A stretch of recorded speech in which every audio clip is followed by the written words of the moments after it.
Pues buenas tardes, queridos amigos. Gracias a todos los que estáis asistiendo a este taller organizado por el Carmelo Ecuménico e Interreligioso, CI. Hoy tenemos una invitada muy especial.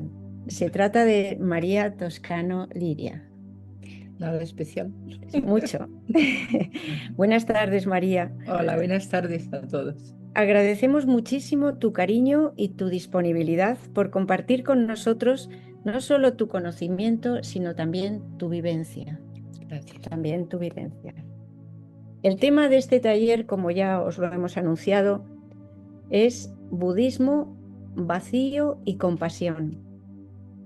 Este taller está centrado en el espíritu de diálogo ecuménico e interreligioso que nuestra Constitución recoge. Hoy tenemos la oportunidad de acercarnos a una de las grandes tradiciones espirituales de la humanidad, el budismo. El budismo como camino de transformación interior y como cultivo de la compasión hacia todos los seres. La duración aproximada del taller será de 1 hora y 3/4. Y después de la conferencia sobre budismo, habrá un tiempo de preguntas para finalizar con una meditación en silencio que María nos guiará. También os decimos que esta conferencia quedará alojada en el canal de YouTube del CI, al que pueden suscribirse. También se pondrá en la web del CI, donde se recogen todos los eventos que ofrecemos. Y ahora voy a hacer una pequeña presentación de María. María Toscano Liria es una persona con amplia experiencia, es una gran comunicadora. Transmite la experiencia directa de alguien que ha sabido transitar la espiritualidad desde lo saboreado y gustado en el estudio, pero también en el silencio de la oración. Esto es muy importante en ella. Nos dice que el verdadero conocimiento no nace solo de lo libresco, que es necesario, sino de la luz interior que ilumina aquello que estás leyendo, esa luz interior, lo que te interpela. María Toscano es licenciada en filosofía. Ha sido catedrática de filosofía en el Instituto Isabel la Católica de Madrid y profesora de historia de la filosofía y antropología en la UNED. Ha sido profesora de filosofía de los cursos de teología y posgrado de la Universidad de Comillas. Toda una vida dedicada a la docencia y al pensamiento crítico. María es incansable. Es muchas cosas, pero es incansable. Sigue dando cursos y conferencias sobre la vida espiritual, la experiencia mística, las beguinas, las religiones entendidas en sus lechos teológicos como propiciadoras de lo sagrado. Ha publicado múltiples artículos de filosofía y mística en revistas españolas. Nos ha dejado una rica bibliografía. Algunos de sus libros fueron escritos junto a su marido Germán Ancoechea y han sido traducidos a distintos idiomas. Quisiera destacar, entre otros, Mujeres en busca del amado. ¿Qué decimos cuando decimos Dios? Iniciación a la iniciación, en los que abarca las siguientes temáticas: espiritualidad, judaísmo, crecimiento espiritual, filosofía occidental, filosofía y cultura y cábala. También, entre otros, están místicos neoplatónicos, místicos. Muerte espiritual, crisis en el camino del ser, Dionisio Areopagita, que hace un libro, tiene un libro que es La tiniebla es luz. Bueno, ya no sigo porque todos ellos son muy recomendables. Claro que sí. Gracias, María. Cuando quieras tienes la palabra. Estupendo, muchas gracias. Hola, buenas tardes. Bueno, me encanta veros ahí, más bien intuiros porque no veo bien las caras, pero siempre que doy una charla con mucha gente delante, me me entra un espíritu gozoso. Yo creo que el gozo es una de las partes importantes de la vida espiritual. Y acá casi no se nos habla de él. Y cuando uno lee a todos estos místicos, sea de la tradición que sea, se da uno cuenta que la alegría forma parte fundamental de eso que los cristianos llamamos la vida del espíritu. La alegría viene directamente del espíritu y el gozo también. Y a mí me da mucho gozo porque llevo como cerca de 40 años dando charlas de una manera improvisada, como todo en la vida, todo lo importante es un regalo. Y yo nunca pensé dedicarme a dar charlas de mística. Yo era una profesora de filosofía, primero de instituto solo y luego de instituto y universidad, pero de filosofía. Pero me dieron ese empujón que suelen dar por la espalda cuando te meten en una vía de camino espiritual y aquí estoy. Y lo que me sigue dando mucho gozo y mucha alegría es veros, es decir, la cantidad de gente que hay alrededor del proceso espiritual interno es enorme, enorme. Mira, yo ya soy mayor y en mis tiempos, cuando yo era mucho más joven, la religiosidad estaba articulada alrededor de una confesionalidad, sobre todo en nuestra tradición más cercana, ¿no? Más cercana, que en nuestro caso era el cristianismo tan largo en nuestra historia, etcétera, de la que no vamos a hablar. Pero lo que había eran gente que tenían más o menos formación religiosa alrededor de un núcleo religioso concreto que era el cristianismo. Conocíamos de vez en cuando una persona extraña, y era extraña, empleó la palabra queriendo, es decir, un luterano, una persona que venía de otra tradición, desde luego de tradiciones orientales extremas apenas conocíamos nada. Y de repente, y este de repente ya dura como 40 años, empiezan a surgir alrededor de mí, por lo tanto yo soy una persona insignificante, porque yo era una profesora de filosofía, una cantidad de ansia, de anhelo espiritual, como nunca yo había pensado, de todas las tradiciones, de todas las culturas, incluidos aquellos que se llaman gnósticos, incluso ateos. Yo tengo muchos amigos que asisten a mis charlas y se dicen a sí mismos ateos o agnósticos. ¿Qué quiere decir todo esto?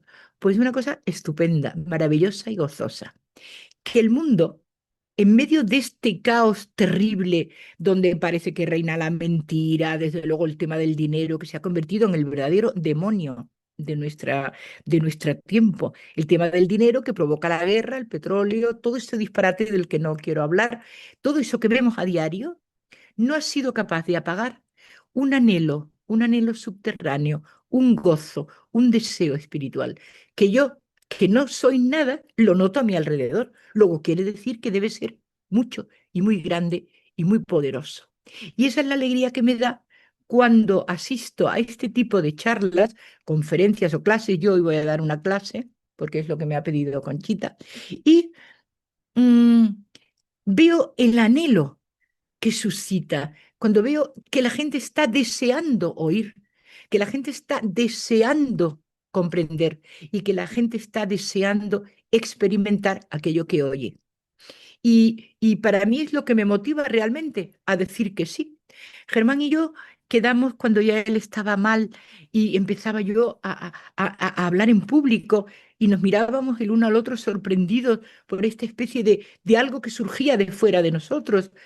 Nosotros no nos habíamos anunciado en ningún sitio, ni yo tengo página web, ni la tendré, nunca nada de eso. Y desde luego no participo en ninguna red social, excepto en el WhatsApp que me sirve para comunicarme con mis hijas y mis amigos. No, ni lo voy a hacer. Más lo prometí a Germán que nunca lo haría. Eh, y sin embargo, surgen oportunidades continuamente, invitaciones, necesidades de conventos y montones de seglares de gente que no me conoce de nada y otros que me conocen, que han oído hablar. ¿Qué es eso que los suscita? Pues para mí, sin duda, es una presencia subterránea del espíritu. El espíritu siempre actúa subterráneamente, como el agua, como del arroyo. Alrededor de un arroyo siempre hay hierbas, siempre hay árboles. Ese agua del arroyo se extiende y fructifica desde la raíz.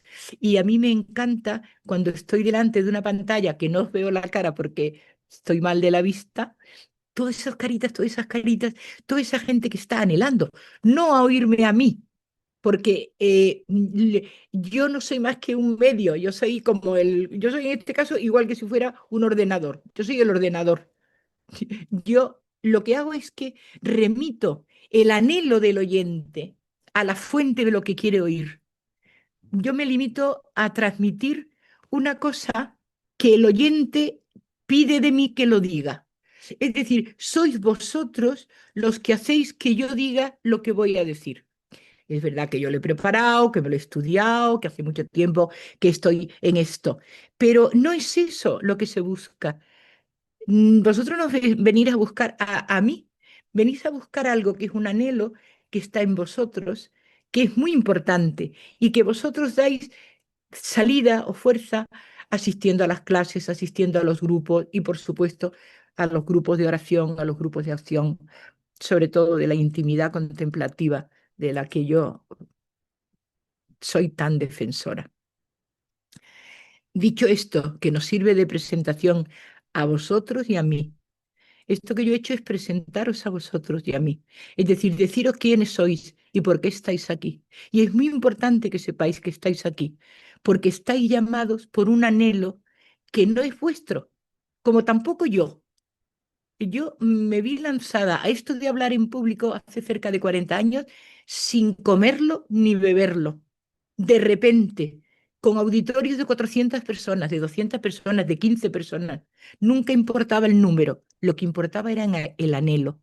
Y entonces nos propusimos siempre, Germán y yo, y perdonar que yo siempre hablo en plural, ¿verdad? Me cuesta mucho hablar de yo hablo de nosotros.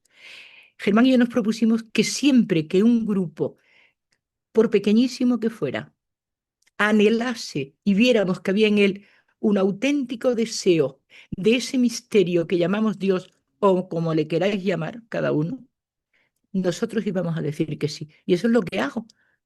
Ahora Germán no está conmigo físicamente, pero yo sigo haciendo lo que él y yo nos comprometimos a hacer, que es hablar a aquellos que me pidan hablar, porque voy a decir aquello que anhelan oír.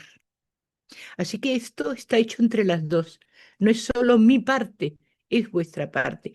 Y cuando se produce esa comunicación espiritual, siempre que oís a una persona con la que estáis en una sintonía espiritual más o menos, más o menos evidente o más o menos explícita, siempre es lo mismo. Es una forma de la oración. Esto que estamos haciendo aquí ahora es oración. Y una vez este largo introducción, os voy a decir que vamos a hablar del budismo porque es lo que me ha pedido Conchita. La primera cosa que se nos plantea cuando uno habla o estudia o lee sobre el budismo es una discusión muy teórica en la que no vamos a entrar, solamente lo voy a decir. ¿Es una religión o no? Desde muchos puntos de vista no se quiere considerar al budismo como una religión en el sentido de que al no tener un Dios personal o no hablar de un Dios personal, etcétera, etcétera, pues estaría fuera de lo que hasta hace unos años se ha llamado religare. Pero está claro y sin duda que es un camino espiritual profundísimo que mueve a una gran parte de la humanidad y que ha tenido una recepción en Occidente inmensa, sobre todo a partir de los años 50, a partir de Merton y todos los grandes que se ocuparon de enterarse de qué era, de Nomiya Lasal, de todos estos que trajeron el budismo y compararon con el cristianismo y lo vieron en paralelo y vieron la cantidad, primero, de concomitancias y segundo, la enorme riqueza espiritual que encerraba el budismo en sí mismo. Así que no entramos en la discusión, pero desde luego es un camino espiritual profundo que lleva a la transformación, que es de lo que se trata. Es decir, el budismo lleva a eso que ellos van a llamar el nirvana, luego hablaré un momentito de él, porque en realidad lo que lleva es a la transformación de eso que se llama la plenitud del hombre. Y esa plenitud, uno de los caminos, es sin duda el budismo. Ya sabéis que el budismo aparece a partir de una figura histórica, Sakyamuni, Siddhartha Gautama, que era príncipe, un príncipe de un pequeño reino que está entre el Tíbet en el Himalaya, entre el Tíbet, cerca de Nepal, por el norte de la India.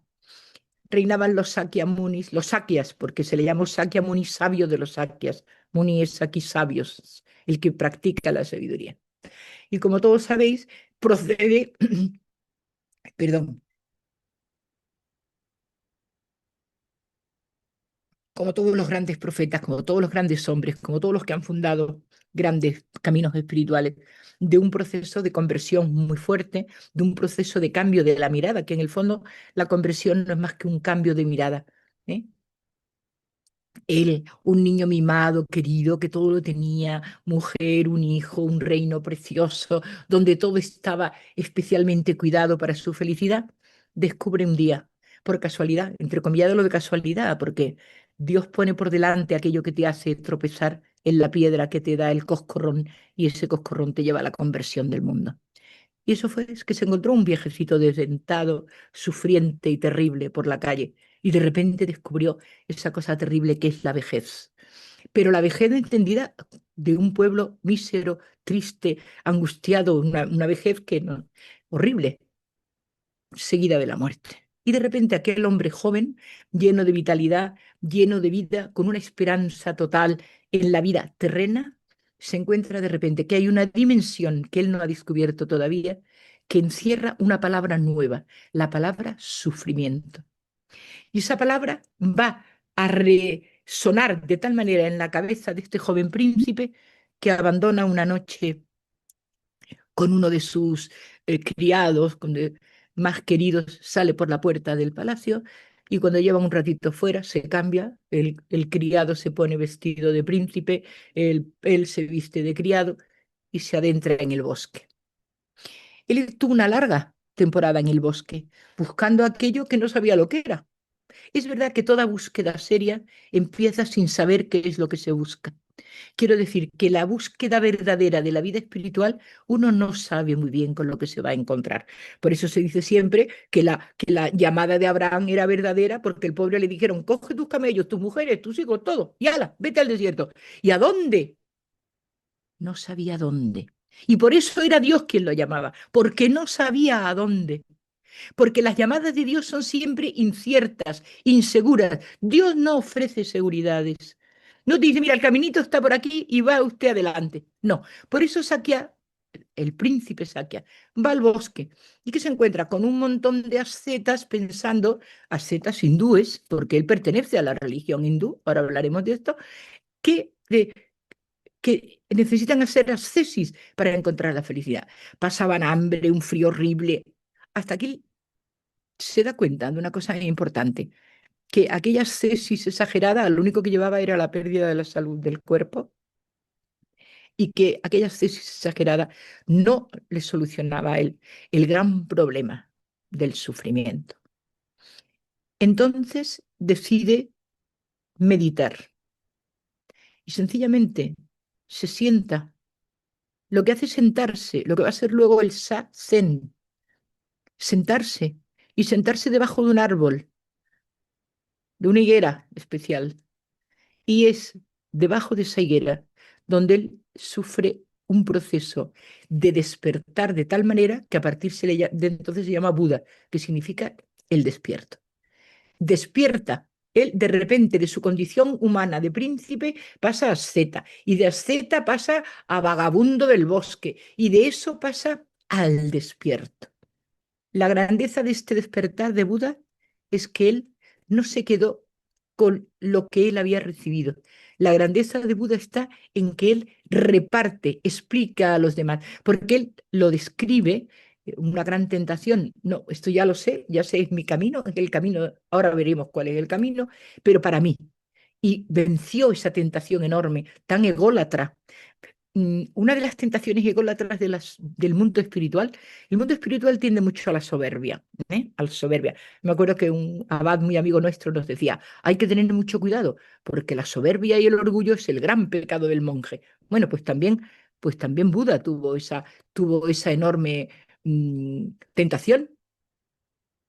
No, no me voy a quedar con lo que ya sé, voy a comunicar a los demás. Entonces él da el famoso y eh, discurso de las cuatro verdades, que ahora las vamos a leer todas con calma, porque resulta que él se da cuenta que aquello que había hecho hasta entonces no valía y que había que buscar primero la explicación del sufrimiento y luego lo que va a solucionar el tema del sufrimiento, que es lo que se llama el úctuple sendero. Él va a Sarnat, que es un parque precioso, yo he estado en Sarnat, al norte de Benarés, donde de alguna manera todavía se encuentra allí con cuatro o cinco de los antiguos ascetas que él había conocido y que él había vivido, y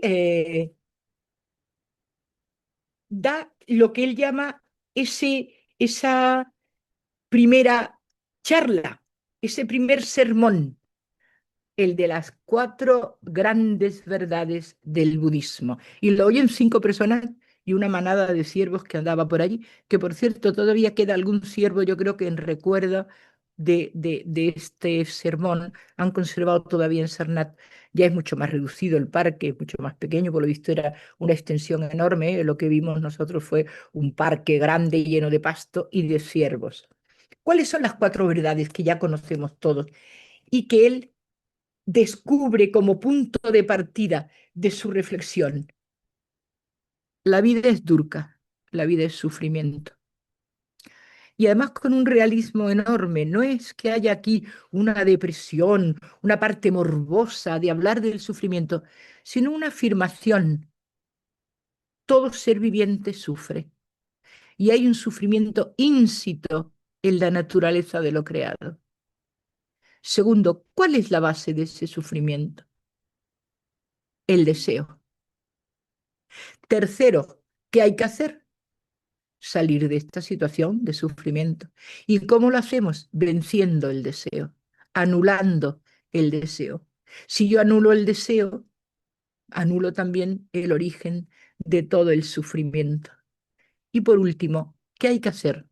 Crear lo que él llamó el camino medio. Ni un ascetismo absurdo, exagerado. Tengo que decir, perdón, entre paréntesis, que ha habido grandes santos en nuestra tradición que han caído en este mismo mal y luego han tenido que ser reprendidos, ¿no? Por sus superiores.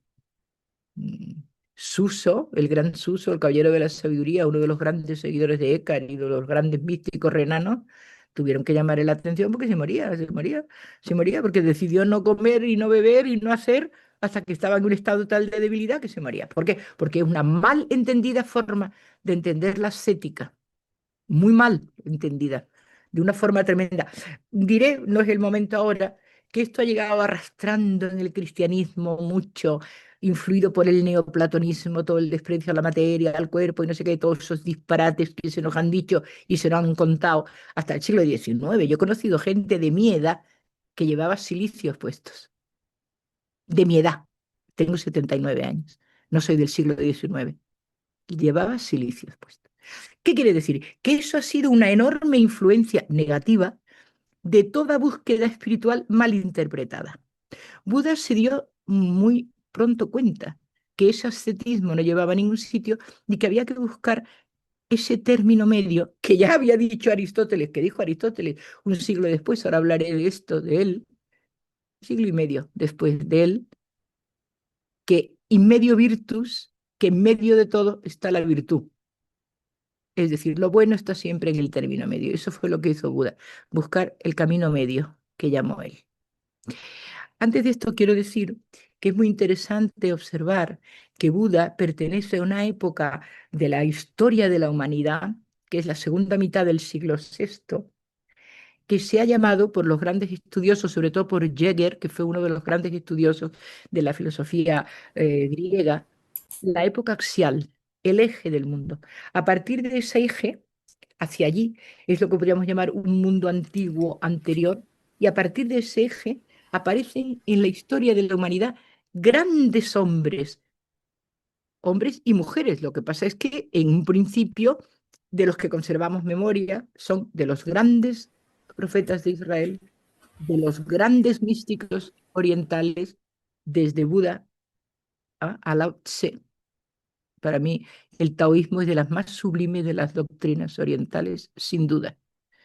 Es decir, que grandes profetas, grandes místicos, y luego un poquitito después, inmediatamente como consecuencia, la escritura de los Upanishads, que fue la escritura mística de los Vedas, que tenían 300 años, los primeros libros verdaderamente revelados que ha recibido la humanidad, los verdaderos libros que tenían algo que ver con la humanidad y la divinidad. Y los Upanishads fueron la traducción al mundo del místico del siglo IV antes de nuestra era. Es decir, que hay, y Buda está ahí justo en la segunda mitad del siglo VI. Quiero decir que verdaderamente hay un momento eje en la historia de la humanidad.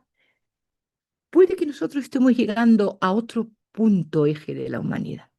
Puede que nosotros estemos asistiendo al final de un largo proceso, que como todo proceso será muy largo. No es que vaya a cambiar de un día para otro. Cuando uno habla de largos procesos, tardan 200 años en consumarse, en aparecer, 200, 250 años, porque hay un momento en que la humanidad ha cargado de tal manera su conocimiento, o en este caso su desconocimiento, que necesita dar un salto cualitativo. Y puede que nuestros nietos o nuestros bisnietos vean ese salto cualitativo. Entonces, ¿qué hizo Buda? Este joven que había escapado del palacio, que se había entregado a una ascesis, buscar el camino medio.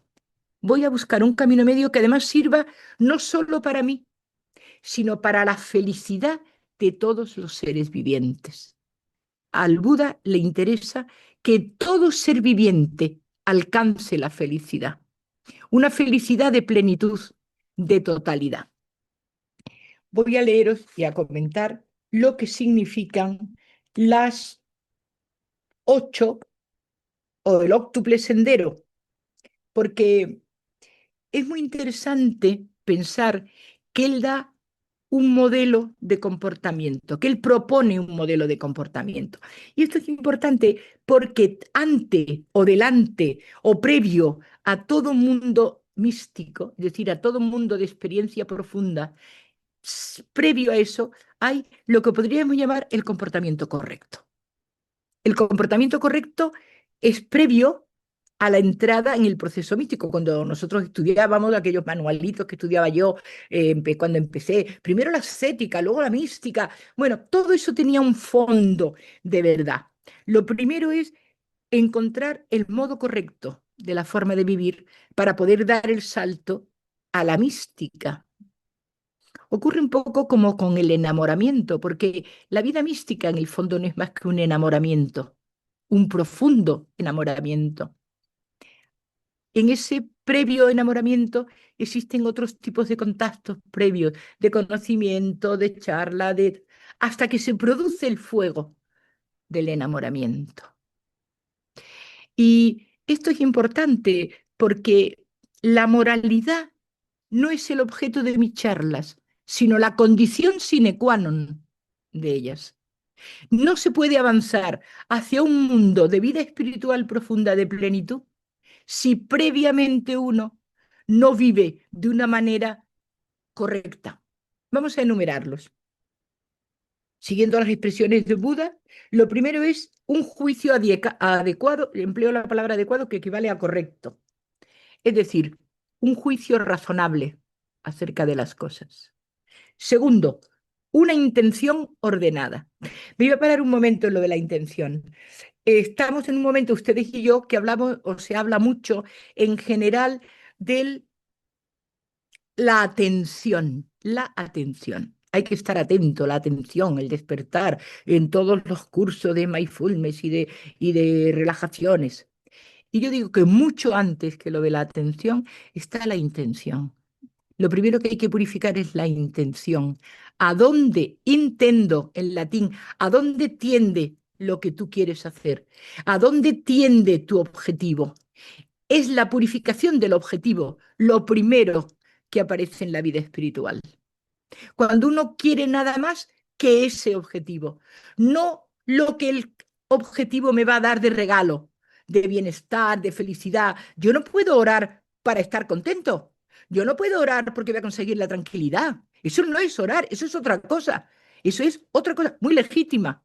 Pero es que yo alcanzo la paz. No, señor, es que a lo mejor tu vida espiritual no es alcanzar la paz, es alcanzar un movimiento interior que te mueva hacia adelante. Eso es que ahora tan de moda, no, es que yo quiero estar en armonía. Estar en armonía es una cosa dificilísima. Estar en armonía significa poner todo tu yo al servicio del espíritu en orden a lo que él quiere hacer contigo. Eso es la armonía. Y a veces el espíritu no es nada tranquilizador. Es que tenemos que tener y huir a veces de nuestra confrontación con el mundo que nos dice cosas empleando las mismas palabras porque están diciendo otra cosa. Por eso la intención pura, la palabra pura quiere decir limpia, despegada de toda cosa que no sea ella misma. Lenguaje adecuado. Fijar esto del lenguaje adecuado es fundamental. En un momento de tanta mentira, de tanta falsedad, sobre todo el falso testimonio, que en realidad en los 10 mandamientos lo que no se critica es solo la mentirijilla, la mentira. No, la mentira, no, el falso testimonio, el daño que hacemos de los demás. Eso es terrible. Pues el budismo pide que una de las cosas fundamentales, aparte de la intención, aparte de la, es el lenguaje correcto. El lenguaje correcto es la verdad, decir siempre la verdad. Más que decir, vivir en la verdad. Por lo tanto, esto lleva al cuarto, que es la conducta adecuada. Si uno está dispuesto a decir siempre la verdad, va a encontrar siempre la conducta adecuada. Porque uno miente cuando no tiene conducta adecuada. La mentira es mucho más que no decir una mentira, yo qué sé, como que esto no es verde. No, no, no. Mentir es una cosa muy seria. Mentir es hacer esto que se hace ahora, que es levantar falso testimonio, mentir al otro, cambiar la verdad para el propio interés. Lenguaje correcto, lenguaje verdadero. Quinto, fijaros otra cosa que afecta mucho a nuestra vida, el modo de vida. Es decir, ¿cómo te ganas el pan? ¿Es correcto? ¿Tu forma de vida es honesta? Eso es el modo de vida que propone Buda. Y también en los sufíes, hago ahí un paréntesis, hay toda una corriente que hace un gran hincapié en la honra de la vida. No se puede llegar a una mística sufí de conocimiento del amor de Dios si eres un deshonesto. Pues en el budismo pasa igual. Es decir, el modo de vida correcto. Es decir, te ganas el pan de manera correcta. Y lo que haces con eso es que vives porque ese trabajo te permite vivir, pero no es que vas a vivir para trabajar. Tú no vas a vivir para ganar dinero, para tener prestigio. Fijaros cómo viene, esto tiene 26 siglos de esto que estoy diciendo yo, ¿eh? 26 siglos, modo de vida correcto. Por lo tanto, un esfuerzo, lo he ido resumiendo un poco, claro, un esfuerzo adecuado, es decir, lo que podríamos llamar, y ya desde Sócrates, lo que significa vencerse a sí mismo. Vencer todo aquello que te evita la verdad, que te evita el camino correcto, las tentaciones, es decir, toda tentación que propone el dinero o el poder o yo qué sé, o todo aquello que te separa de la verdad, que te separa del camino. Es un esfuerzo, hay que hacer un esfuerzo. No hay, nosotros, los de formación cristiana, judeo-cristiana, tenemos mucha idea del mérito. Decimos, eso tiene mucho mérito. ¿Cuánto mérito tiene fulanito? Eso es una cosa muy propia, que está muy mal empleada, por cierto, porque ante Dios no hay mérito que valga. Eso es una cosa que también no. Pero para el budista, el concepto de mérito no hay, no existe el mérito, existe el esfuerzo. En cambio, nosotros lo hago siempre esta comparación porque nosotros hemos sido muy educados en esa mentalidad del premio y el castigo, de que se te dará lo bueno y lo malo se rechazará y el castigo y todo eso venido con los méritos de la santidad. En el mundo budista, el santo no tiene ningún mérito. Porque si nosotros hiciéramos lo mismo, nos daríamos cuenta que en el fondo lo que tenemos que hacer es una cosa muy luterana, que es admitir la gracia. La gracia. Si somos mejores o peores, por la gracia. A nosotros se nos pide que el esfuerzo, pero no el mérito, solo el esfuerzo. Luego también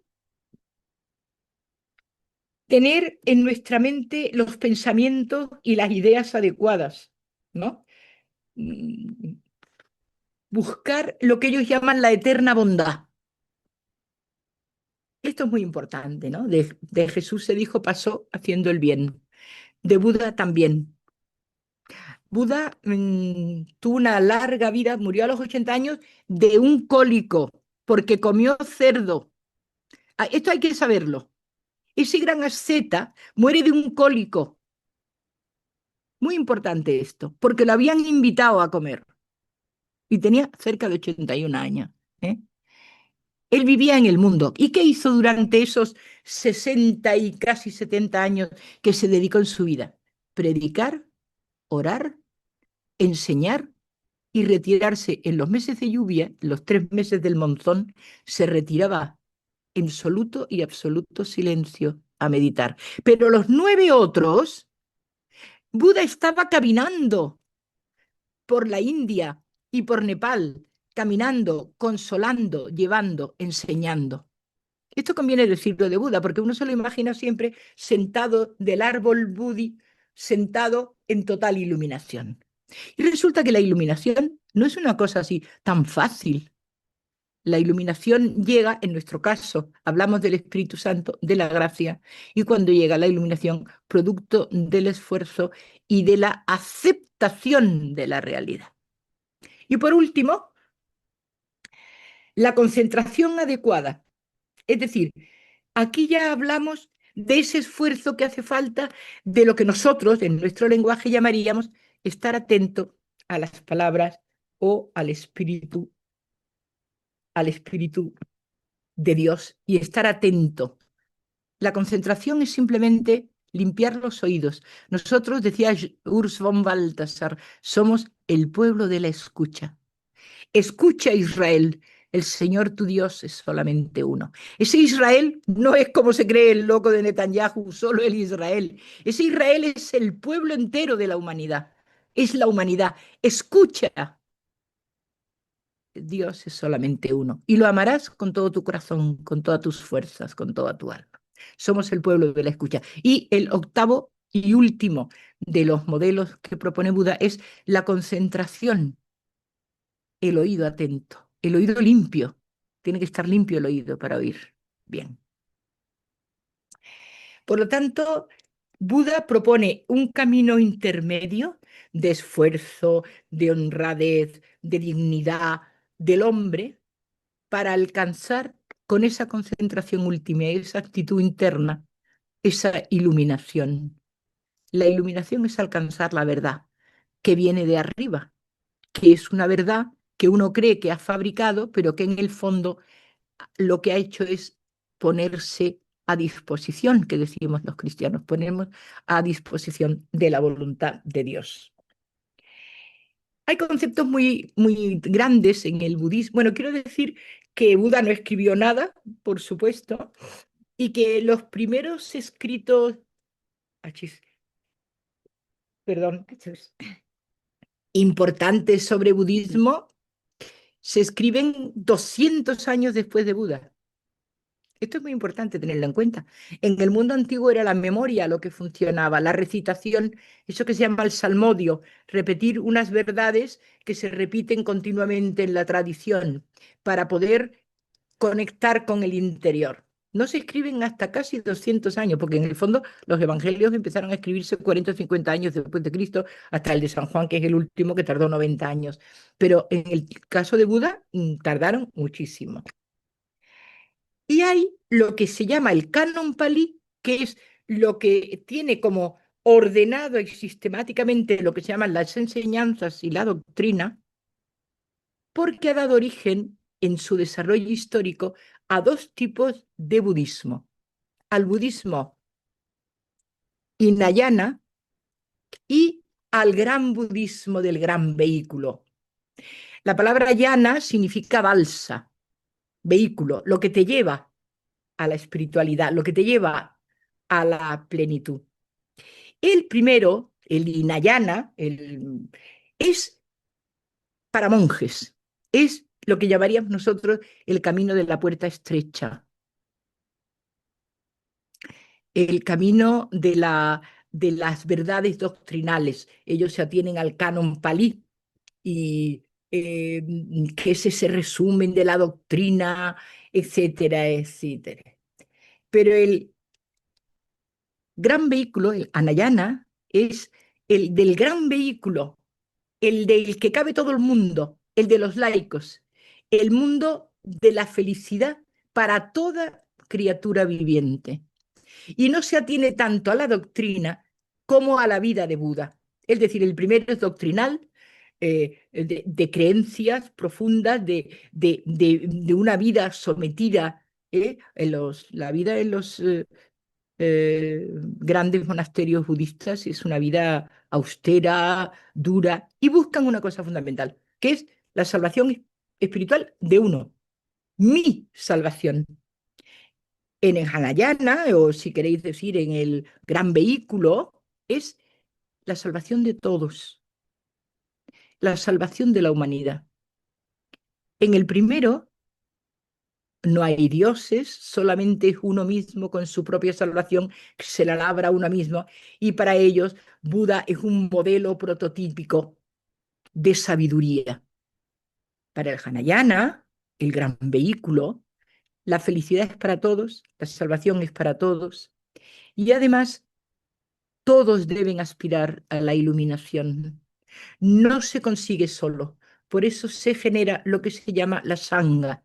La sangha significa en el budismo la comunidad de creyentes, la comunidad de creyentes. Los budistas hablan, sobre todo el Hanayana, hablan mucho del refugio, refugiarse en, es decir, estar cerca de las grandes verdades que me acogen, me sostienen y me mantienen, que son primero el Buda, ¿eh? Yo me someto, pido refugio en realidad al Buda, al gran maestro, al maestro, que aquí no es solo un maestro de sabiduría, sino un maestro de santidad, distinto del Theravada o del pequeño vehículo. Segundo, me someto a la gran ley de la realidad, ¿eh? Me someto al Dharma, que lo rige todo. Me acuerdo en una conversación con Raymond Paniker, decía, en realidad, en Oriente el Dharma lo es todo. El Dharma es la ley que rige el universo, lo que rige las cosas, el florecer de los prados, la lluvia que cae en el monzón, la vida de la gente, la vida del último bichito que hay. El Dharma es lo que lleva. Pues yo me refugio en el Dharma, en la ley. Y por último, me refugio en la Sangha, en la comunidad. Es lo que ellos llaman el refugio de las tres joyas. Yo me refugio en las tres joyas, en el Buda, en el Dharma y en la Sangha. Eso es la gran actitud budista del hombre que va por la calle y que no es un clérigo, sino que es un laico y que vive profundamente su vida de budista, ¿eh? El budismo ya sabéis que se extiende fundamentalmente por India después de que un emperador, Asoka, en el siglo IV de nuestra era, siglo y medio después de la vida de Buda, después de una matanza terrible que él mismo había provocado. Él provenía de una dinastía de guerreros y de fuertes de la India, se hizo dueño de media India y mató a más de 100.000 personas en una matanza que se hizo histórica. Cuando él se dio cuenta de la barbaridad que había hecho matando a aquellas 100.000 personas, encontró la figura de Buda y se convirtió en el misionero más grande del budismo que ha existido jamás.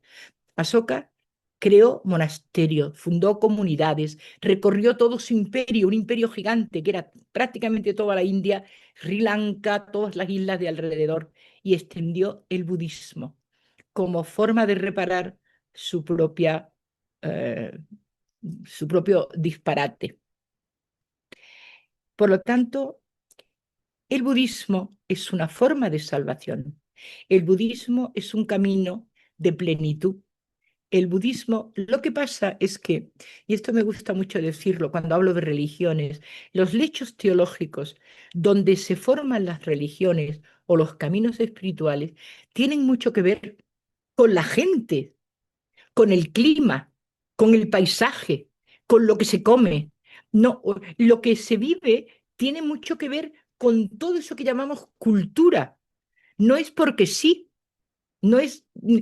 Por supuesto, yo puedo aceptar verdades de carácter budista y yo puedo aceptar verdades de carácter cristiano y de carácter islámico, por supuesto. Pero el origen, el lecho sobre el que se han generado esas grandes tradiciones religiosas son siempre unidos a un pueblo determinado, a una cultura determinada, a una manera de vivir determinada, etcétera, etcétera. Importantísimo esto. Porque eso a veces ha sido una cosa buena y una cosa mala. Una cosa buena, el origen y fundamento de las realidades que están en la base de todas esas religiones. Y la cosa mala, que muchas veces ha servido para separar en vez de para unir. ¿Eh? Muchas veces nuestra propia cerrazón mental, nuestra cerrazón de nuestra vida, es la que nos impide ver en el otro la cantidad de verdad que encierra. Y hemos de decir que si somos honestos y buscamos con honestidad en todas las grandes religiones del mundo, incluso en las que llamamos animistas, que son religiones primitivas, por ejemplo en África, todavía en alguna zona de Asia, hay siempre una verdad. Hay verdad. En esas grandes culturas religiosas encierran una verdad. Lo que pasa es que nosotros, tan obsesionados por la verdad dogmática y tan obsesionados por no salirnos del camino doctrinal, pues hemos hecho muchas barbaridades, porque nos hemos creído que la doctrina es lo que importa. Y la doctrina no es lo que importa. Lo que importa es la vivencia profunda de tu relación con la divinidad a través de esa doctrina. Pero si tú pones la doctrina por encima de la vivencia y de la experiencia, te conviertes en un dogmático, que en realidad eso es lo fácil. Ser dogmático es facilísimo. Yo hago esto porque es lo que me dicen y es lo que tengo que hacer. Y me dicen hasta cuando tengo que comer, lo que tengo que comer, lo que tengo que beber, cómo me tengo que vivir. Y el dogmatismo está en todas las grandes religiones. No digamos en las tres grandes religiones del libro. Está en el judaísmo de una manera atroz, está en el islam, está en el cristianismo. Quiero decir que no nos libramos ninguno de esa lacra que es la doctrina y el adoctrinamiento de las religiones. Voy a hablar ya para acabar de esas nociones tan universales que manejamos a veces, como por ejemplo el nirvana. El nirvana es la plenitud. Hay una frase que se le atribuye a Buda que dice, hermanos, el nirvana es la beatitud, la alegría, hermanos. Eso es el nirvana. Y esa beatitud de alcanzar la plenitud no se puede explicar. Es inasible, dicen ellos, es como el viento, que no se puede tocar, no se puede coger, no se puede explicar, no se puede transmitir. El nirvana hay que alcanzarlo, hay que gozarlo, hay que llegar a él, porque uno no puede transmitir el nirvana, como tampoco puede uno transmitir los grandes procesos interiores de lo que uno siente por dentro.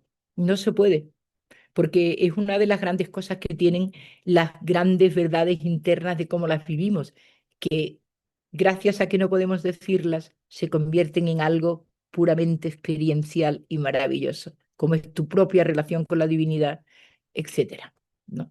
El nirvana. El tema de la reencarnación, que merecería una charla completa. Como decía también Raymond Paniker, en Oriente todo el mundo es reencarnacionista, porque es un hecho cultural.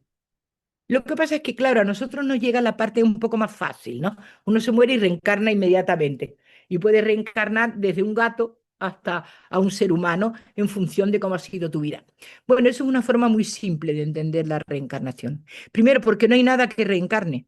Para un budista no existe esencia. Nosotros, ustedes y yo, sin saberlo, somos aristotélicos, porque está en la base de nuestra cultura cristiana. Y creemos que las cosas tienen una entidad. Bueno, no hay tal entidad, lo que hay es vacuidad. Luego voy a leer un texto sobre el vacío. Vacuidad. Las cosas no tienen esencia, sustancia. Por lo tanto, lo que ocurre cuando uno muere es que deja una parte de sí y lo que se transmite es una especie de fuego, como una llama de una cerilla que pasa a una vela.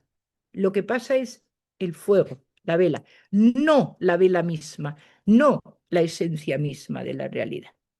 A los occidentales esto nos cuesta mucho entenderlo, por lo que he dicho antes, porque culturalmente tenemos unas bases culturales y un lenguaje religioso y filosófico cultural previo muy fuerte. Y para nosotros las cosas son cosas y tienen entidad y se tocan y se miran y el alma poco menos que ya sabemos todos lo que es. Hablamos del alma como si supiéramos lo que es. No tenemos ni idea de lo que es el alma. Pero ellos saben que no lo saben, porque ellos tienen un claro un concepto de vacuidad y de transitoriedad. De transitoriedad. Las cosas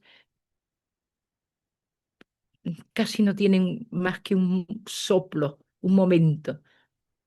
Eso es la vacuidad, el vacío del que vamos a hablar ahora.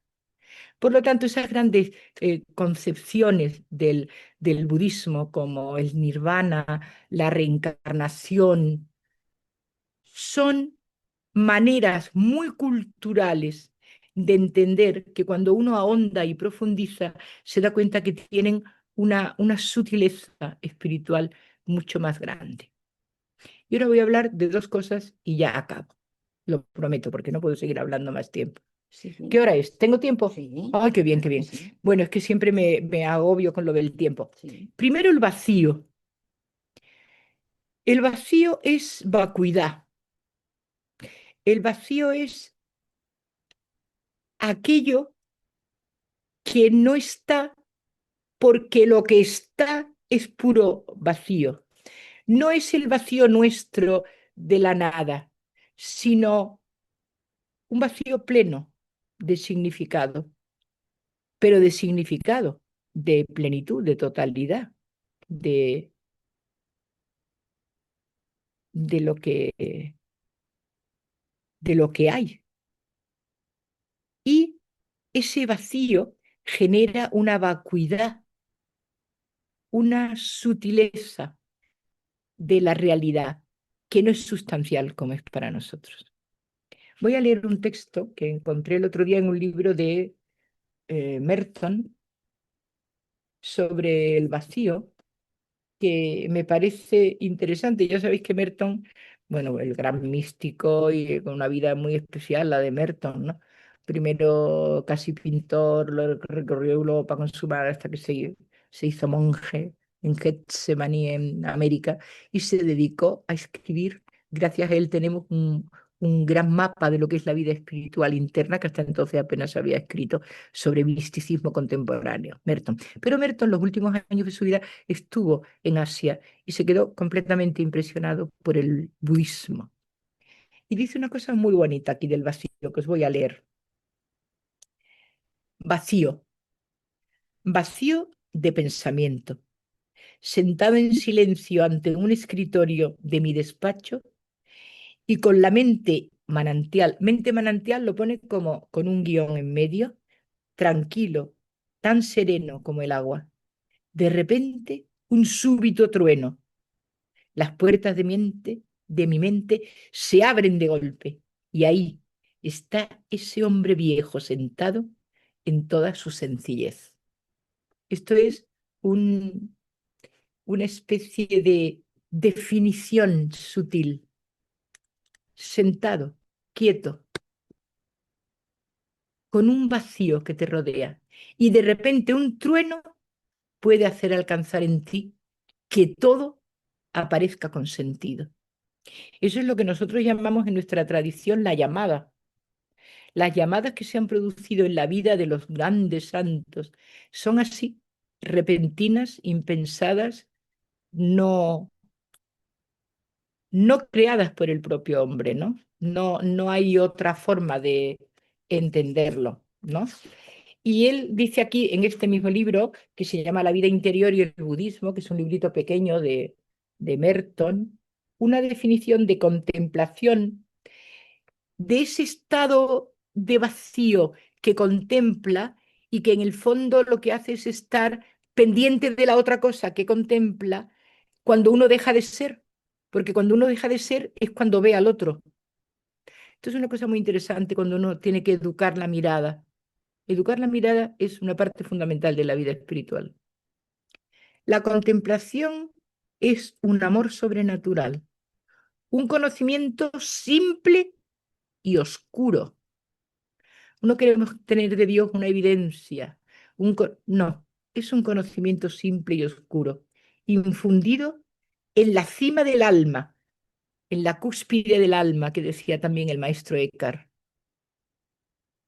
que proporciona un contacto directo y experimental con eso, con lo que es, con lo que es.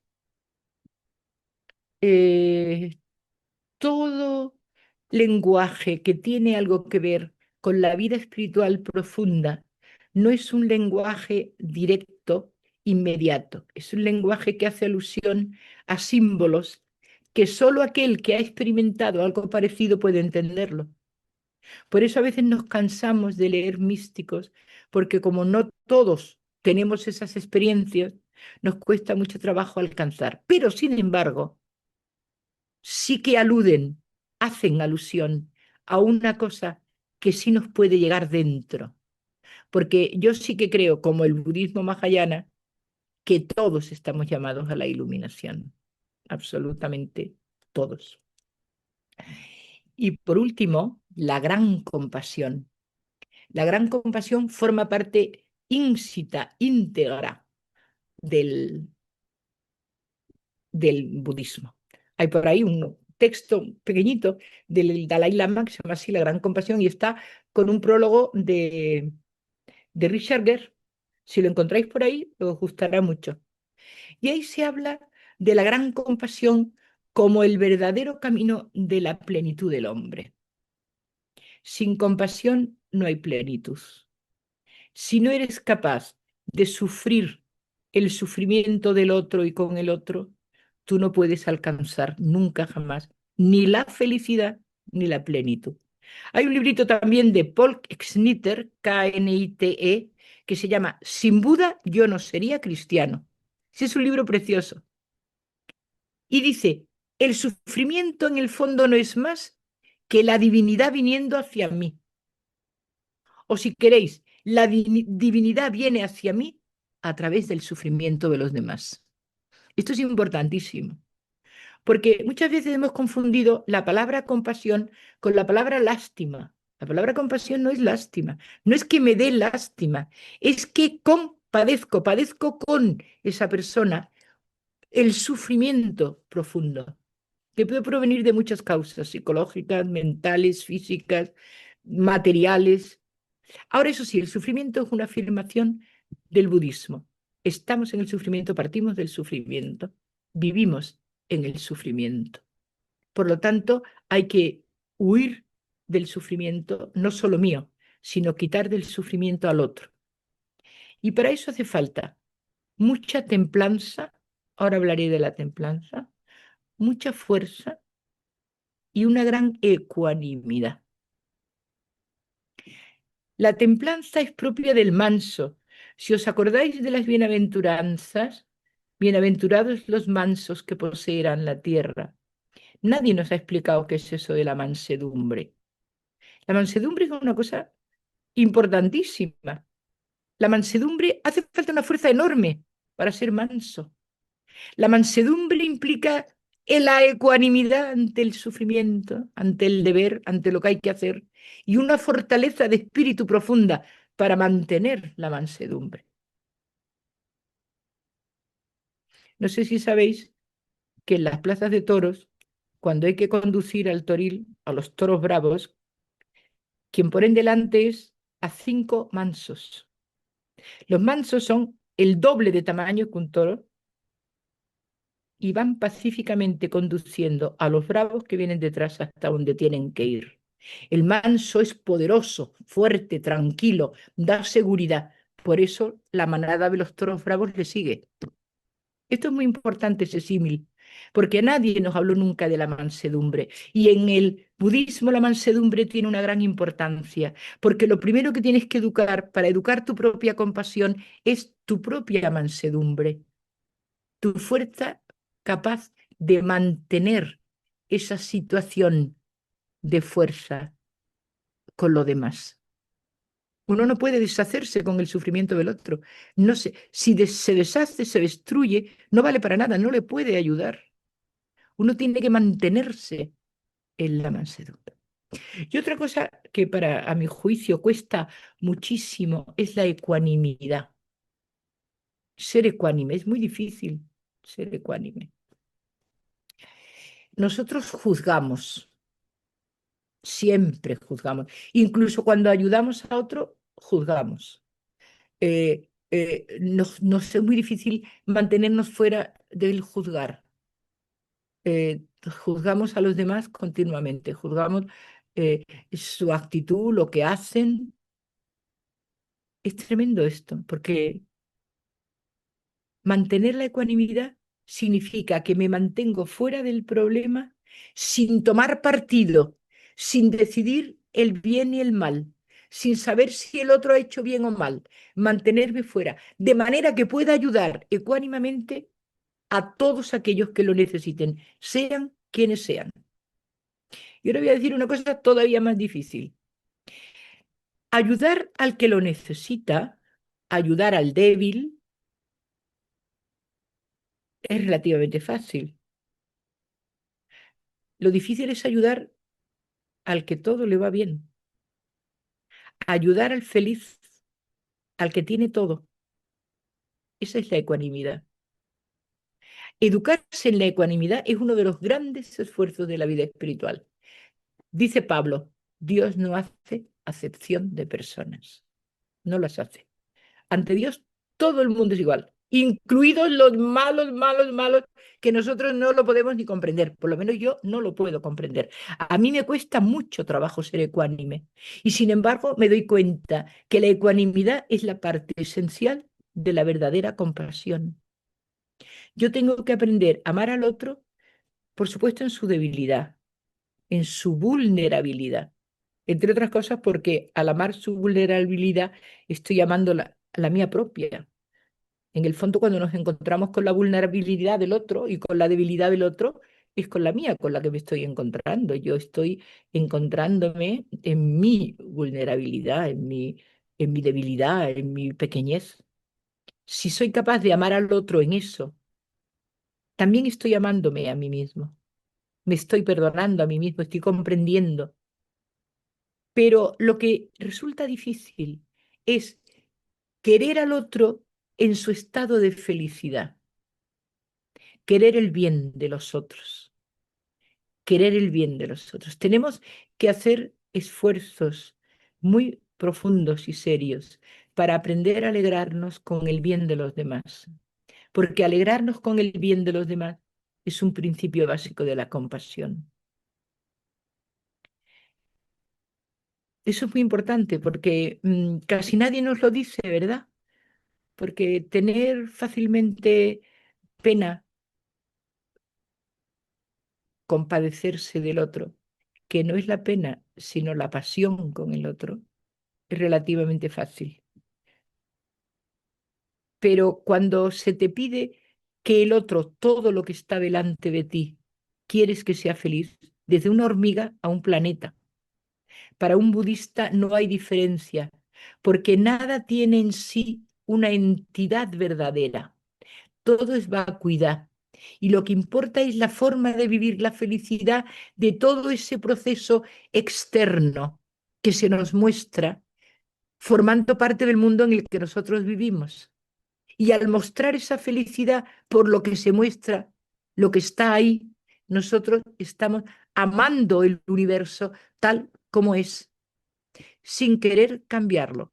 En el budismo lo que importa es la compasión y la compasión extrema hacia la realidad, porque toda realidad, no olvidemos, es sufrimiento.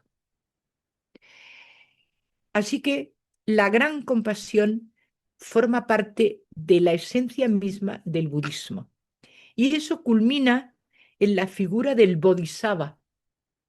El bodhisattva es aquel, es un dios realmente, el que ha llegado a la plenitud total, es decir, aquel ser, aquella cosa, aquella vida llena de vidas que acaba de llegar a la plenitud absoluta y en vez de quedarse en el nirvana, desciende otra vez. ¿Por qué? Porque quiere salvar a las vidas que están, ellos dicen literalmente, en el gran océano oscuro del sánsara. El sánsara es todo el tema de las vueltas sobre sí mismo, de las vidas interminables, del sufrimiento interminable. que procede una vida detrás de otra llena de sufrimiento. El bodhisattva es aquel que vuelve y en vez de quedarse en su propia felicidad, en su propia bienaventuranza, alcanza otra vez la necesidad de volver a venir para encontrarse. En el fondo es un elemento crístico, es una redención, la tarea del bodhisattva. Ahí culmina lo que podríamos llamar la gran y gran compasión. Ellos también ponen mucho el ejemplo, que también se pone en la Biblia, por cierto, es el ejemplo de la madre. Cuando uno no sabe bien qué es la compasión, se tiene que dar cuenta de una madre que cuida a un niño enfermo, débil o que se va a morir. Ese sufrimiento, esa pasión de la madre por transmitir la vida al hijo que sufre, esa necesidad tan grande que hace que tu vida gire alrededor de eso, es exactamente la verdadera compasión. Es lo que Dios siente por nosotros. Y eso lo dice muy bien Isaías 49. Aunque una madre abandone a su hijo de pecho, yo no te abandonaré. Y además la madre en el mundo semita tiene un papel importantísimo. En el mundo semita la madre, a los pies de la madre está el paraíso, dicen los semitas. La madre tiene un valor fundamental. Y el amor de la madre es el amor máximo, de máxima experiencia de la verdadero y auténtico compasión, es decir, de amor desinteresado, del amor que no espera nada, del amor que a cambio no va a recibir nada. Que eso es en verdad la verdadera y gran compasión. Que los budistas, aun ponen el ejemplo de la madre, lo pone el Dalai Lama, ese ejemplo de la madre, llega a todo, desde el niño que se está muriendo a la hormiga. Es decir, que en la gran compasión entra todo elemento que forma nuestro universo. Uno tiene que amar y amar de manera desinteresada y libre a todo lo que nos rodea. Entonces, como vemos, el budismo sí que es un camino de plenitud, sí que es un camino de perfección, sí que es un camino que lleva al hombre a la liberación. Lo es. De hecho, hay, bueno, sacerdotes y personas que han profundamente cristianas que han tratado de traer modos y maneras de vivir el budismo, ¿no? Desde Nomilla La Salle, Ana María Schluter, que ha muerto Sí, el hace año poco. pasado, que fundó cerca de Madrid el Zendo Betania, donde durante 40 años ha habido personas formándose, no solo practicando el zazen, sino haciéndose verdaderos maestros budistas, ¿no? Porque antes cuando hemos hablado del maestro, la sangha y el dharma, una cosa importante de los maestros del budismo es que ellos siguen una línea iniciática de maestro a discípulo y solo son reconocidos aquellos que son considerados verdaderos maestros en la siguiente generación. En el caso de Ana María Schluter, ella misma fue en la escuela en Japón, donde la reconocieron como maestra zen. Y llegar al grado de maestro zen es aquel que ha superado una serie de elementos hasta llegar a un conocimiento y una sabiduría que te permite entender al otro, comprender al otro en su vacuidad, en su, en su no estar, en su no ser. Ellos dicen que cuando uno alcanza el no ser y el ser, esa concepción es cuando uno ha llegado a la verdadera plenitud. Yo os voy a leer, ahora sí, dos textos budistas interesantes.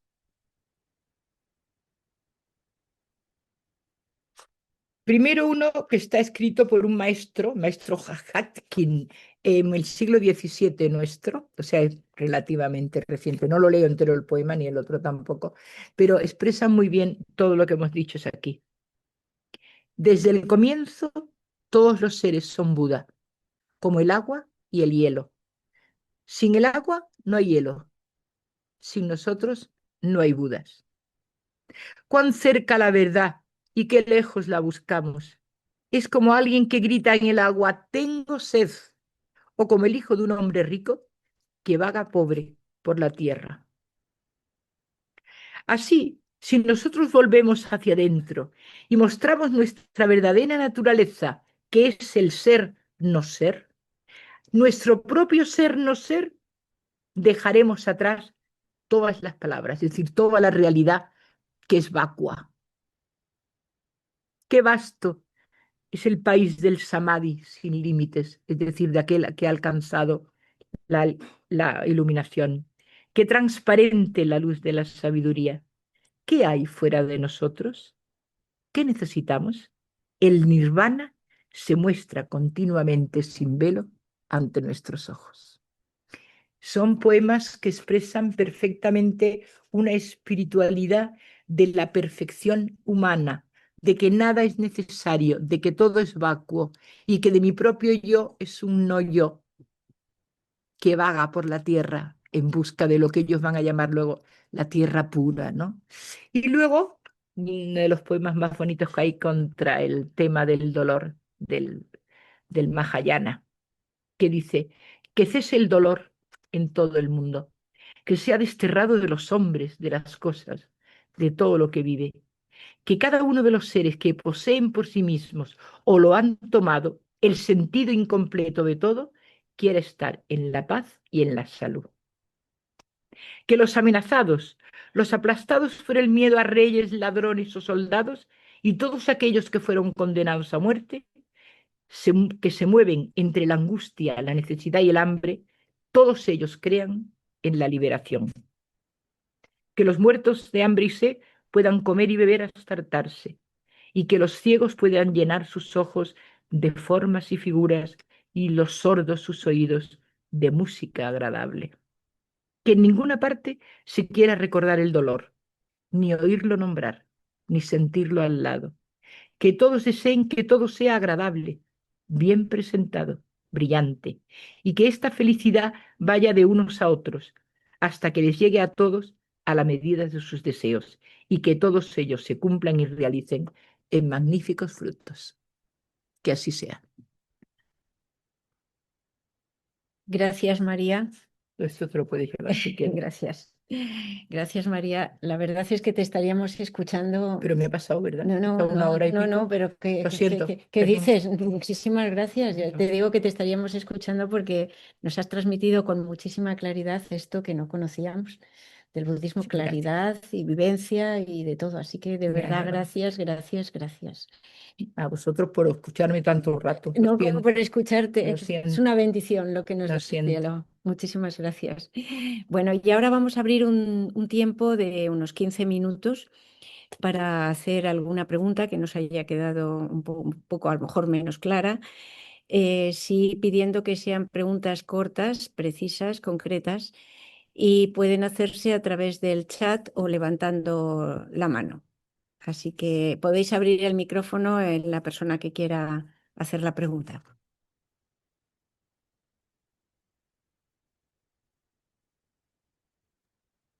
Hola, bueno, yo quería preguntar, gracias María, yo que quería preguntar por lo del nirvana, por si se entiende en el budismo como como algo definitivo a lo que se llega o, o si siempre se está en camino al despertar y a la liberación. Llegan muy pocos al nirvana. Los que llegan son los grandes santos de la sabiduría y de la totalidad. Claro que a lo largo de los miles de años han llegado al nirvana, pero lo que se está es siempre en camino de la búsqueda, ¿no? Es como alcanzar la plenitud, pues sí. Por eso ellos dicen que hacen falta tantas vidas para alcanzar el nirvana. Por eso ellos la reencarnación lo dan como por supuesto, porque en una sola vida no se puede alcanzar, según ellos, estoy hablando como budista, el nirvana. El nirvana es un estado definitivo de plenitud. El que llega ya ha llegado. No se puede llegar más. Ya. Ya está en el nirvana. No es un momento, no es una situación, es un estado, el nirvana. Ujú. Vale, bueno, gracias. Nada. Gracias a ti, Santiago.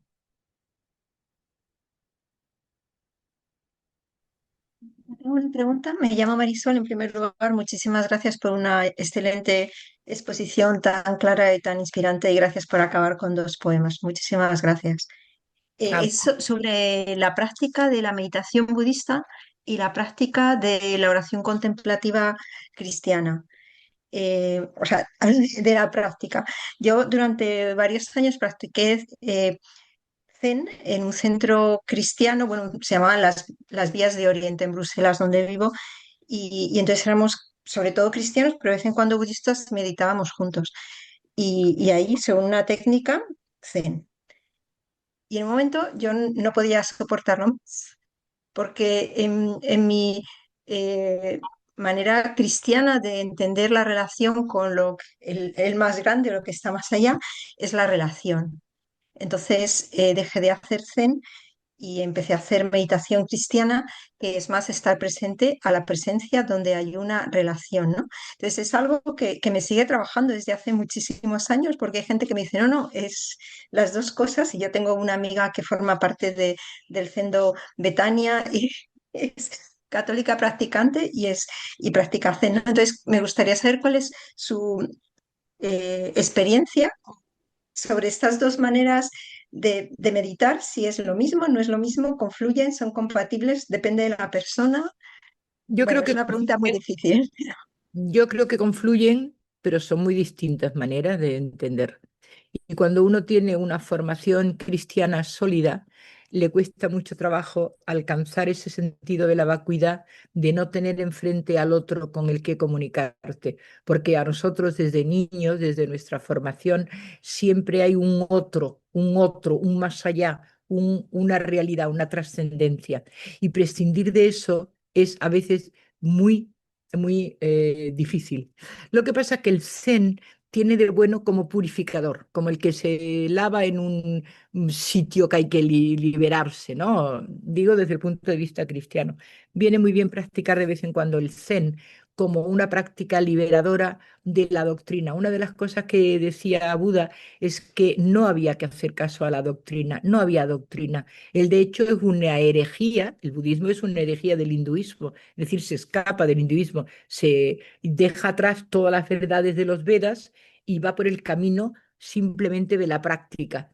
Y entonces cuesta mucho y creo que no todo el mundo está preparado para hacer zen porque cuando uno tiene una raigambre cristiana profunda, casi siempre va a buscar al otro o la presencia del otro en la estancia del otro, ¿no?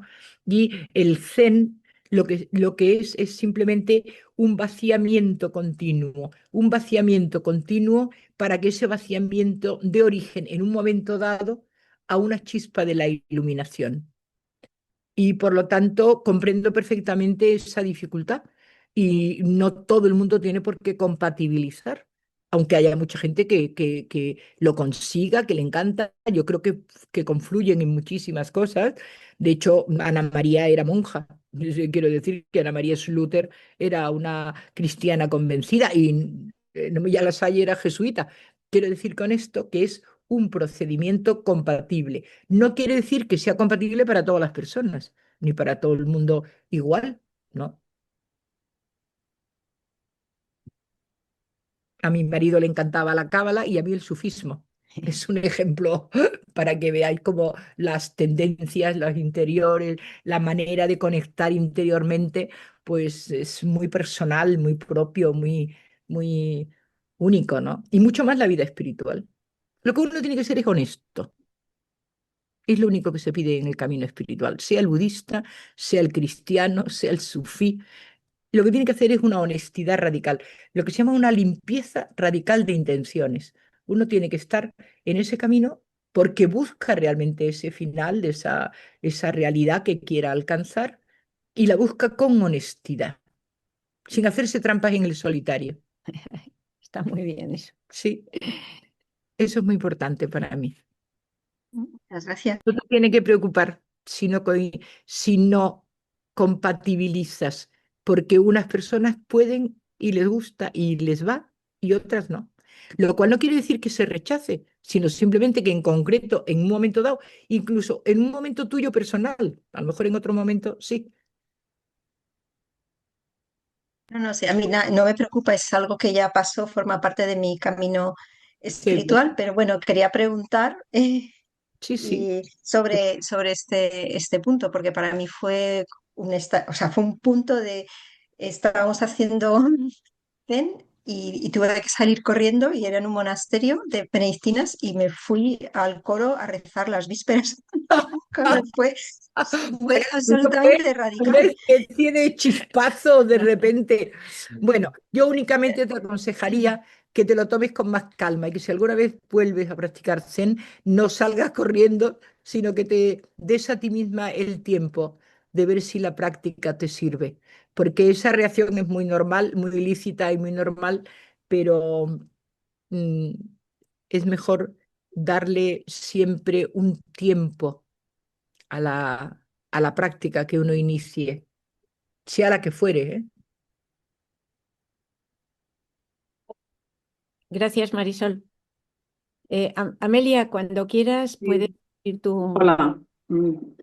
Eh, lo de la compasión eh, de la que hablas de Buda, a mí me ha recordado mucho Jesús de Nazaret. La idea de la compasión sale siempre, o sea, lo tiene en continuo, ¿no?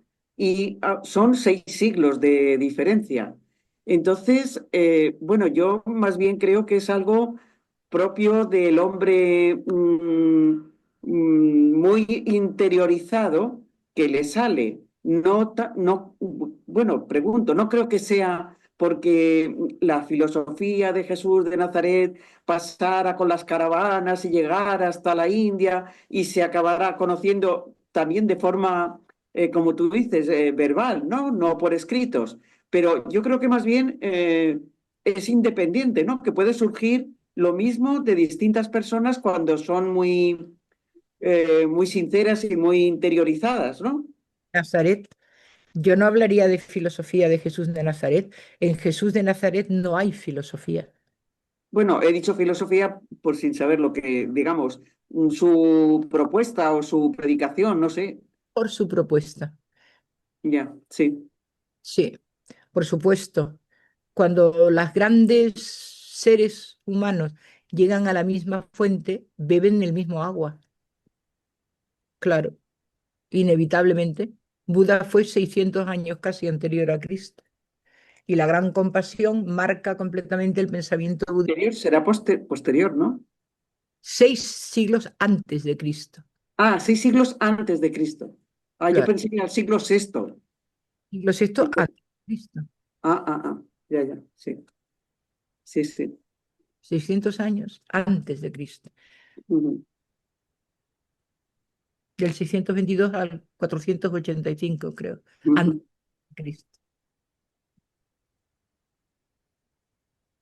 Gracias, Amelia. Vale. Isabel, ¿quieres? Sí, buenas tardes, ¿me oís? Sí, te oímos Sí. bien, Isabel.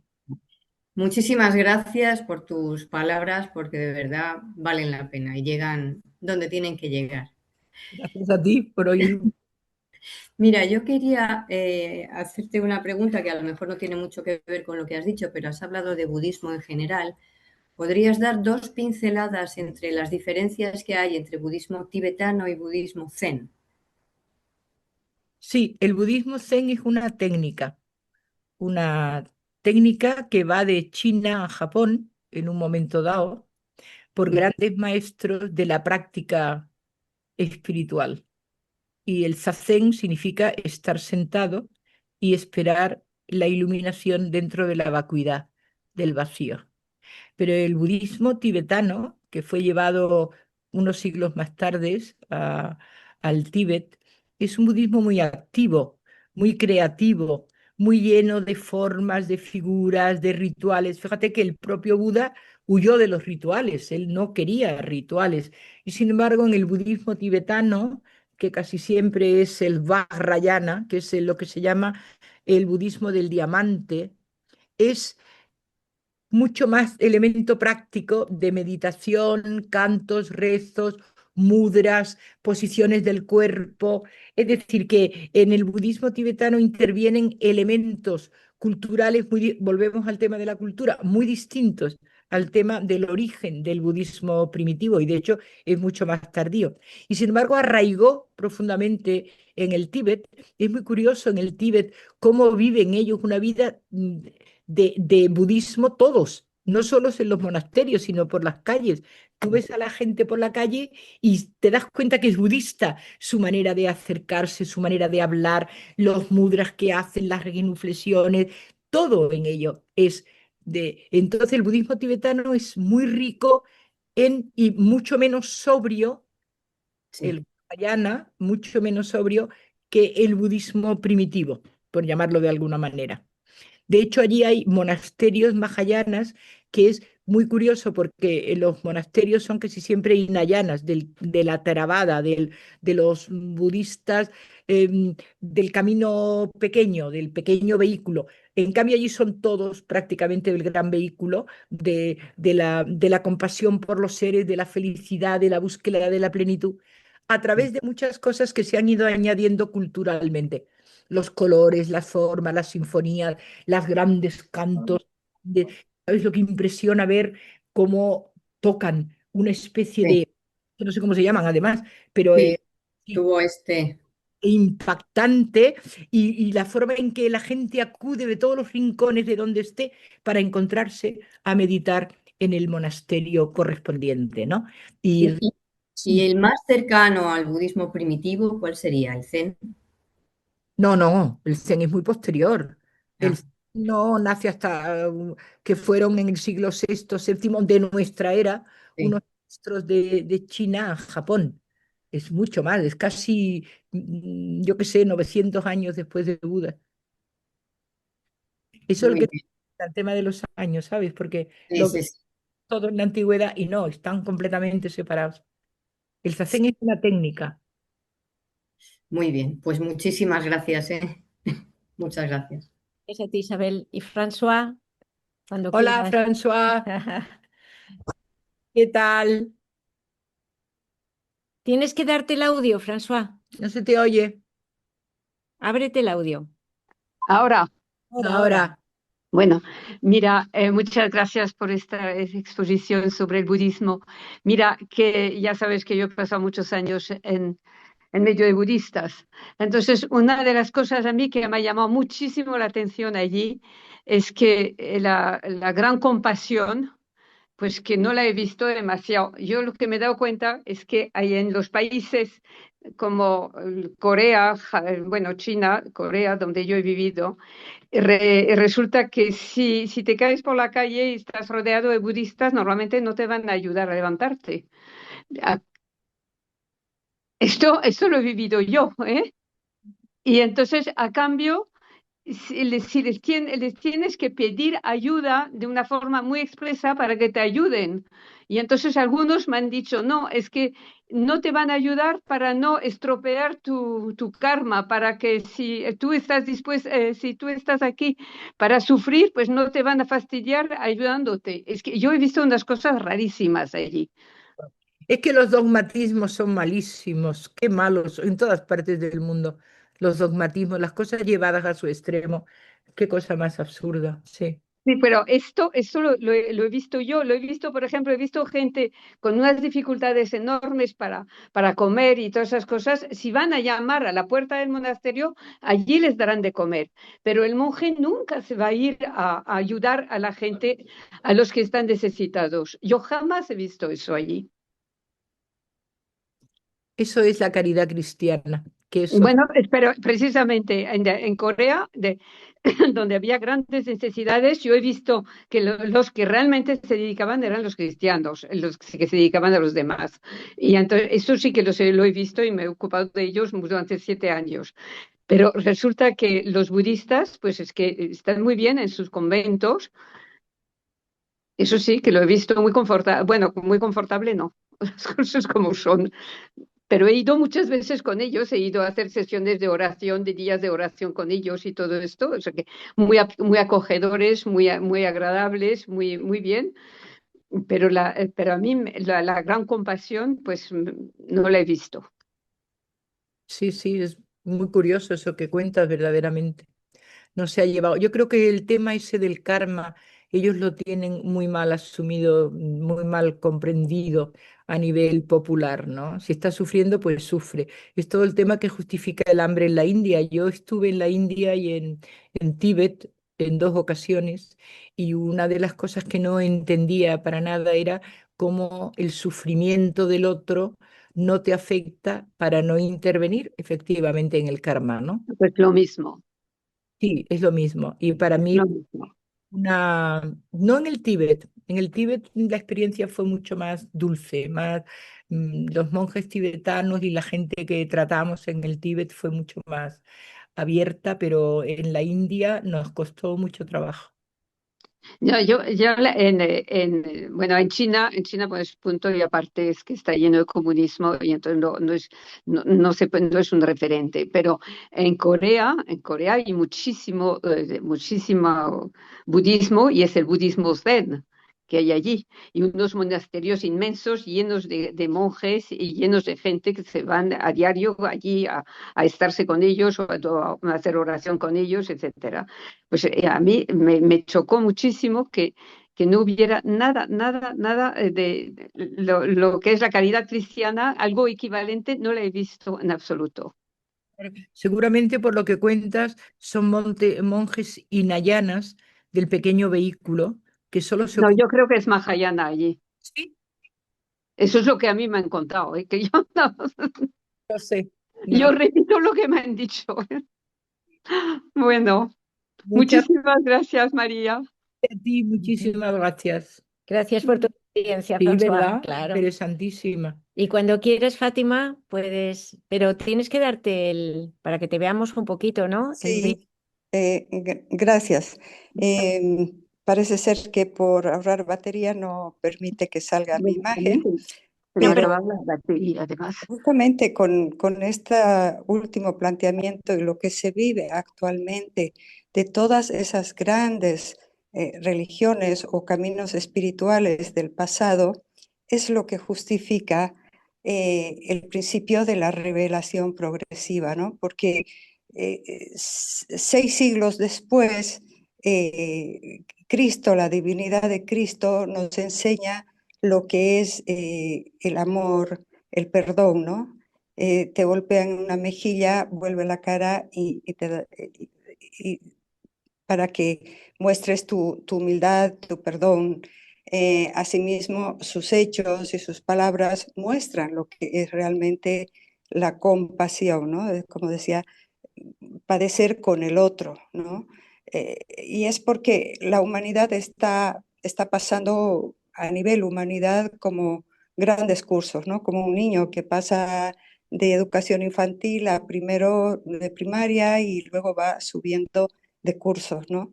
Y Dios pues cada vez nos va refrescando sus principios eternos, universales, y los que hace falta para la nueva etapa de madurez, de crecimiento del ser humano. De todas maneras, quiero agradecer infinitamente a María y al Carmelo Ecuménico porque siempre he tenido una especie de admiración hacia lo que se conoce del budismo. He conocido personas españolas que viven una vida preciosa, ¿no? Con un camino espiritual realmente admirable y ellos se presentan como budistas. Bueno, en Madrid les conocí y seguro que hay más. Entonces, bueno, lo que trae Dios a la humanidad siempre es bello y lamentablemente con los siglos se va por los mismos dogmas, ¿no? Va perdiendo su brillo.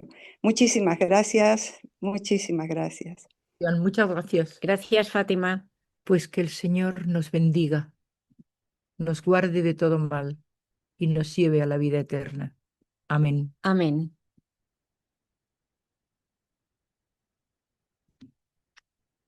Hasta siempre. Gracias a todos. Muchas Muchas gracias. gracias, muchas gracias.